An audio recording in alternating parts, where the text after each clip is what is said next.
And I can see that you've been interested in the sort of area of stress and supporting people in that area for quite some time. And your 2013 book was related to stress. So now let's show a picture of your stress workbook. Absolutely brilliant. So could I ask you, what is your take on stress, Maureen?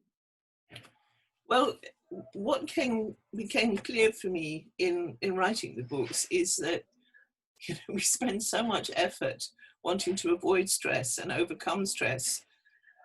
And actually, if we just kind of from the get-go just recognize that stress is just part of life. You know, it's the way life is with its ups and downs. Stress is just inevitable.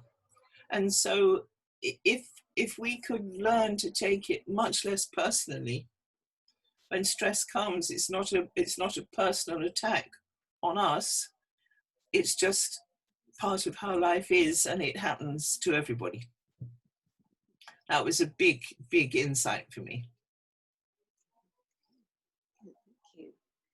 And so could I ask, what sort of unhelpful habits do you think we might have gotten into with stress? The workbook goes into this in a lot of detail. I mean, I could pick out a couple. The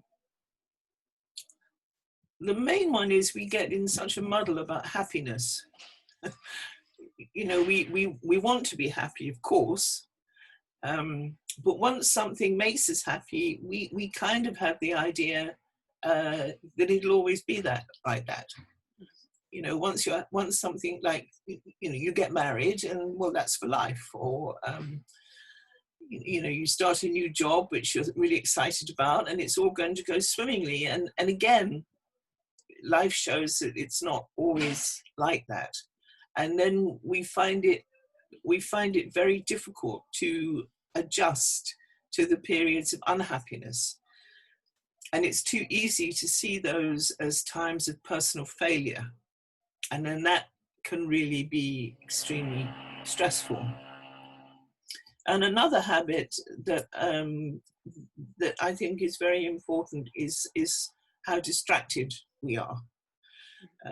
You know, there's this famous research from 2010, this mind-wandering research that was done at Harvard, where they made this iPhone app and tested it on people. And the research showed that for almost half our waking hours, we're thinking about something different from what we're doing.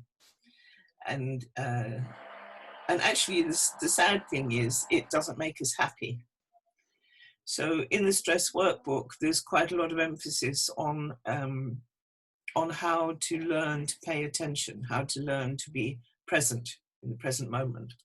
Those are two. There's lots more, Carol. Those are two that have a major impact, in my view.